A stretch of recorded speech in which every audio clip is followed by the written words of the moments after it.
ভাতের তলা? হ্যাঁ, তোমার শাশুড়ি গলায় কাঁটা বিধিয়ে বসে আছে। ভাতের দলাটা গিলে ফেললে পরে কাঁটাটা চলে যাবে। ভাতের দলা থেকে শুকনো পাউরুটি ভালো বাবা, আপনি যান, আমি পাউরুটি দলা পাকিয়ে নিয়ে যাচ্ছি। না না, ভাতে যে কাজ হবে পাউরুটিতে তা হবে না। তুমি বরং প্লেটে এক হাতা ভাত দিয়ে দাও। ভাত মানে? ও বুঝেছি, ভুলটা আমারই হচ্ছে বাবা। মনে হয় চালটা আমি আজকে একটু কম নিয়ে ফেলেছি। ভুল তুমি করনি বৌমা, করেছে ওই ইলিশ মাছটা। আজ ইলিশ মাছ পেয়ে সবাই একটু বেশি ভাত খেয়ে ফেলেছে। আমিও তো 2 হাতা বেশি ভাত খেয়ে ফেললাম। বাবা, হ্যাঁ, ভাত লাগবে না, কাঁটাটা বেরিয়ে গেছে।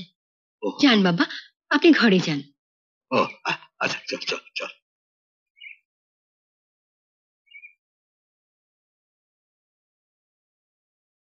কি হলো হরি, তুমি খাও।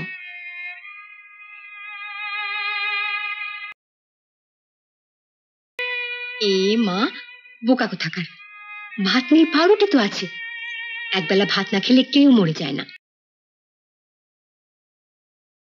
বাবুকে ভাবলেন বলুন তো? কি আবার ভাববেন, তুমি খাও তো। হরি, আমার কিন্তু খুব খিদে পেয়েছে, তুমি খেয়ে না উঠলে আমার কিন্তু খেতে বসা হবে না।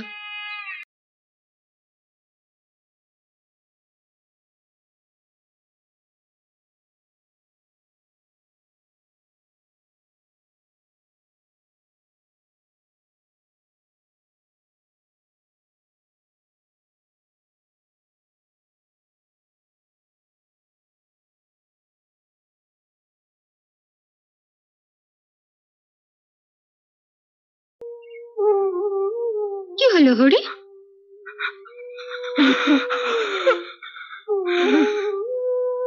বোকা কোথাকার,